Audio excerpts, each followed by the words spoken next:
Assalamualaikum, nama saya Permadi. Hari ini saya sedang berada di Tower of David atau Menara Nabi Daud di kota purbakala Yerusalem Al-Quds, kota suci tiga agama. Kenapa urusan Israel-Palestina ini gak kelar-kelar, gak damai-damai? Saya di sini mau cross-check langsung di TKP dengan harapan yang nonton video ini bisa memahami apa yang sebenarnya terjadi di sini. Yuk kita simak fakta-faktanya. Jas merah, jangan sekali-kali melupakan sejarah, kata pendiri bangsa kita Bung Karno. Agar bisa memahami urusan Israel-Palestina ini, kita perlu tahu sejarahnya dulu. Karena tanpa tahu sejarah akan sulit bagi kita untuk mengerti kenapa kedua belah pihak ngotot merasa berhak atas Palestina. Jadi, ikuti ulasan sejarahnya dulu ya. Do you think Arabs are natives of Palestine? They're from the region, but not originally. Kekeliruan orang pada umumnya adalah mengira bangsa asli Palestina itu adalah Arab Muslim. Padahal faktanya bukan. Palestina berasal dari kata Filistin, dan berdasarkan keterangan yang saya dapat di Museum Filistin di sini, bangsa Palestina berasal dari Pulau Kreta di Kepulauan Yunani. Mereka berlayar dari Pulau Kreta Yunani dan menetap di tanah yang kita kenal sekarang dengan nama Palestina. Jadi bangsa Palestina aslinya bukan Arab Muslim, tapi orang Yunani kuno. Waktu bangsa Filistin ke sini dari Yunani, daerah ini dulu belum bernama Palestina. Daerah ini dulu masih bernama Kanaan atau Tanah Kanaan. Apakah waktu itu sudah ada bangsa Arab dan Yahudi di sini? Jawabannya belum. Bani Israel atau bangsa Yahudi baru datang ke tanah Palestina setelah Nabi Musa meminta kepada Fir'aun Raja Mesir untuk membebaskan mereka dari perbudakan. Setelah terbebas dari Fir'aun, Nabi Musa membawa Bani Israel atau bangsa Yahudi ke tanah yang dijanjikan. Itulah tanah yang kita kenal sekarang dengan nama Palestina. Bahkan kitab suci kita umat Islam merekam kejadian ini di dalam surah Al-Maidah ayat 21 yang berbunyi, "Wahai kaumku, Nabi Musa menyeru kepada Bani Israel Yahudi, masuklah ke tanah suci Palestina yang telah ditentukan Allah bagimu, dan jangan kau berbalik ke belakang, nanti kau akan menjadi orang yang merugi." Setelah terbebas dari Firaun, Bani Israel Yahudi hidup di tanah Palestina ini turun-temurun selama ribuan tahun, mendirikan kerajaan Israel yang raja-rajanya tidak asing bagi kita. Salah satunya Raja David, atau yang kita umat Islam kenal dengan nama Nabi Daud. Siapa yang tidak tahu cerita Nabi Daud? Ia mengalahkan raksasa bangsa Filistin bernama Goliat hanya dengan sebuah batu. Lalu ada Raja Solomon, anak kandung dari Nabi Daud, atau yang kita umat Islam kenal dengan nama Nabi Sulaiman. Nabi Sulaiman adalah Raja Yahudi yang membangun kuil suci untuk tempat ibadah agama Yahudi yang dikenal dengan nama Kuil Solomon. Kuil Nabi Sulaiman bertahan 400 tahun sampai ia dihancurkan oleh pasukan Babylon yang dipimpin oleh Raja Nebukadnezar. Kuil tersebut baru dipugar lagi oleh Raja Yahudi bernama Herod, yang nantinya akan dihancurkan lagi oleh pasukan Romawi. Yang di belakang saya itu adalah tembok ratapan, tempat paling suci bagi agama Yahudi seperti Ka'bah buat umat Islam. Tembok ratapan ini dulunya adalah bagian dinding dari kuil suci agama Yahudi yang dibangun oleh Nabi Sulaiman. Kuil bertahan 600 tahun sampai ia dihancurkan oleh bangsa Romawi pada tahun 70 Masehi. Lalu karena benci pada bangsa Yahudi, Kaisar Romawi Hadrian merubah nama Israel menjadi Palestina. Nama yang bertahan sampai hari ini. Jadi Kaisar Romawi Hadrianlah yang memberi nama Palestina pada daerah ini. Aslinya daerah ini bernama Tanah Kanaan. Lalu Bani Israel Yahudi datang, namanya berubah menjadi Israel. Kemudian oleh Kaisar Romawi Hadrian, nama Israel diganti menjadi Palestina. Jadi faktanya bangsa Yahudi memang sudah ada di tanah Palestina ribuan tahun sebelum Arab dan Islam masuk ke tanah Palestina. Inilah yang dijadikan landasan prinsip bangsa Yahudi sekarang ngotot mempertahankan negara Israel ini. Lalu kapan Arab dan Islam masuk ke tanah Palestina? Arab dan Islam masuk ke Palestina saat Khalifah Umar menaklukkan Yerusalem Al-Quds pada tahun 638 Masehi.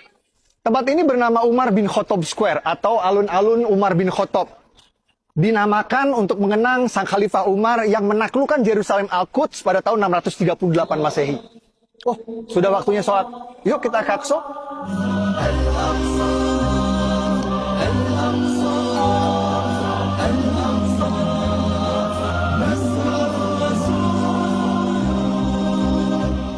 Waktu Khalifah Umar ke sini, Masjid Aqsa Qibli ini belum ada.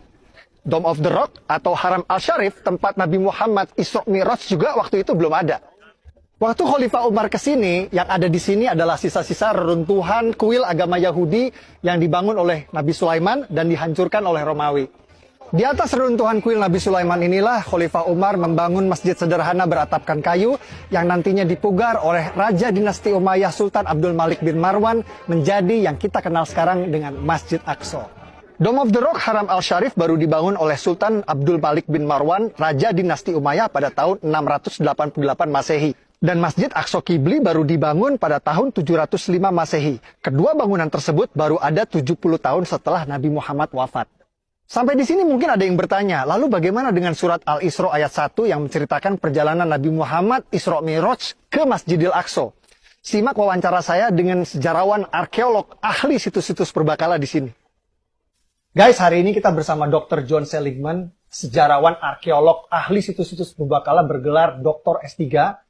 And the area of the Sakra, the rock, where Muhammad had risen to heaven to go and meet the prophets, as described in Surah Al-Isra, what is meant by the word Aqsa. The word in English, Aqsa, is the furthest place.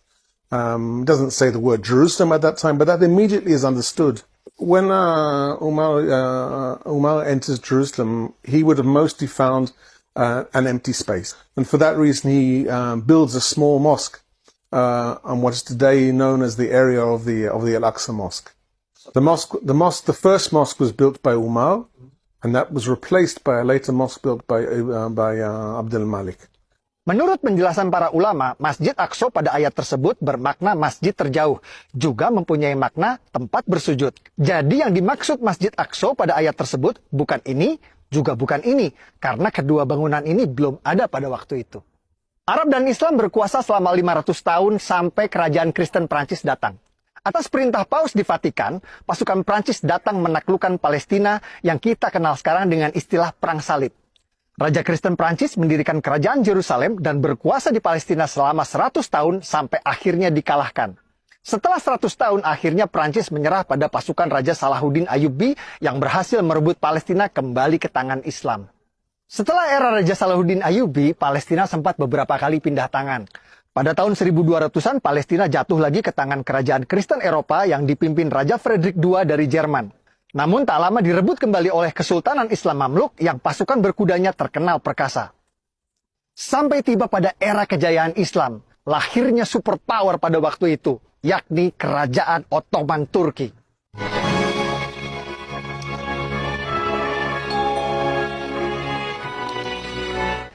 Ottoman Turki menguasai Palestina selama 400 tahun, namun Ottoman Turki tidak punya visi seperti kerajaan Kristen Eropa untuk membangun Palestina.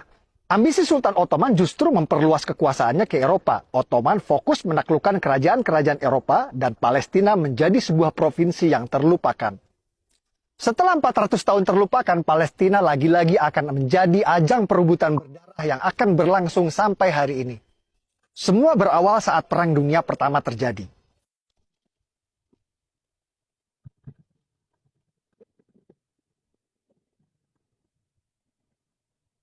Ottoman Turki kalah di Perang Dunia I dan dipaksa menyerahkan sebagian besar wilayahnya kepada negeri pemenang Inggris dan Prancis.